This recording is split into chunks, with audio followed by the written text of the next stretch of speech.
Hi guys, so when I did my last financial independence update, so many people loved it and said I should do them regularly. So it's been over a month now since the last update. I thought I'd do another one, and the numbers have moved quite a bit, and there's also a bit of an update on what's happening with the whole plan and stuff. So I thought I'd let you know, and yeah. Okay, so I'm going to talk about the update in the plan first before I get into the numbers update. But basically, earlier this week had a bit of bad news about the pole on my land. So essentially, we were told that completely removing it isn't really a possibility. So we have a few options. However, it's going to be a lot more expensive than initially planned. So the reason that we can't really remove it completely is because it will be ridiculously expensive, and also they would have to apply for permission from the council and from all the surrounding neighbours, which firstly would take a ridiculously long amount of time, and secondly isn't guaranteed that the neighbours will agree, especially since these poles actually take electricity to some of them. So basically, that's off the table. So the options basically are to move the pole within my land to a place where it won't sort of stop me getting planning permission. However, the place that we wanted to move it to, it's actually gonna change the way that the lines are. I don't really understand it, but basically they'd have to swap the pole for a different one, which would cost about £6,000, which is insane. Like, that is an insane amount of money to swap an electricity pole. Now, I might have been tempted if it meant completely removing it, but if it's still going to be on my land, that seems like a lot of money. So I'm gonna explore two other options before sort of, well, I'm gonna have to pay it if there's no other option. But firstly, we're gonna look at potentially moving it somewhere else on the land and see if that's any cheaper. And then the other option is potentially trying to buy the land next to it, which would be about £10,000. So obviously that's a lot of money, but actually if I'm gonna have to pay £6,000 to just move the pole a little bit on my land, I might as well just spend 10 and just double my land and then just build on the other side. So we'll keep you updated with what happens. Obviously that land isn't currently for sale, so we basically have to hope that the person that owns it might want to sell if we approach them. So we'll see what happens. Like I said, I'll keep you updated. It is a bit of a setback, obviously financially as well, either way, because it's no longer going to cost the £2,000 no matter what we go for. So it sucks, but at the end of the day, setbacks happen. So all it means is that it might take me a little bit longer to actually sort of get to where I need to be. So with that out of the way, I will now take you into the numbers. So what I've done here is just do a table that shows you what the numbers were last time, just firstly so you don't have to go back, and secondly for easy comparison, especially if you didn't watch that update. So for the house build initial, like I said, the reason that it's split out is because I can't really use the money in my company account yet. So anything that's sort of the later or the emergency fund, and things that are later on, is for when I can access the money when I quit my day job, and I can start drawing down money from the company. If we look at the needed numbers, so the house build initial needs 66k, and you can see here that out of the have numbers, this includes the deposit I paid for my flat, the equity paid off so far from my mortgage repayments. Obviously most of what I pay now is interest, which sucks, but at least some of it is going towards equity.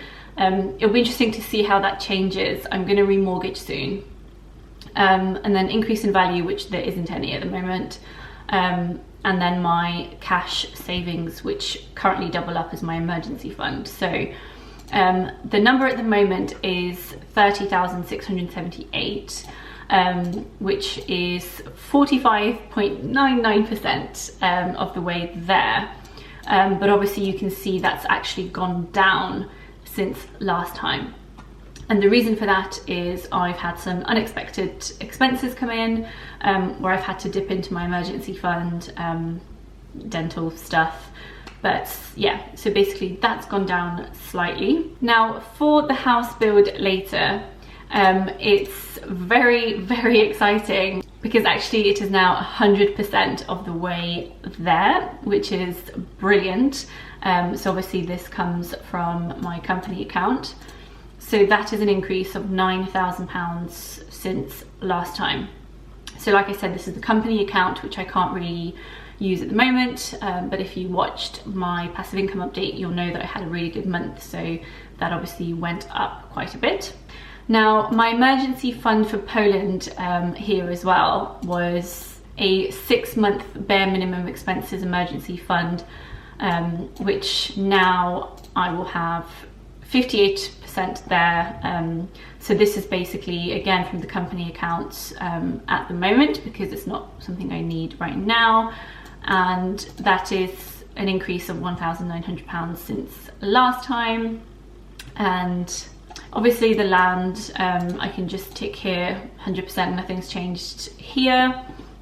In terms of investments, last time I was at 12,500.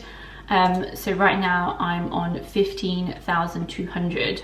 So that's 15% of the way to where I want to be. And that's an improvement of £2,695. So overall, if we look at the overall numbers, I'm currently at 38% of the way to where I want to be. However, remember what I said earlier about the potential increase in costs with the pole or the extra land or whatever it ends up being.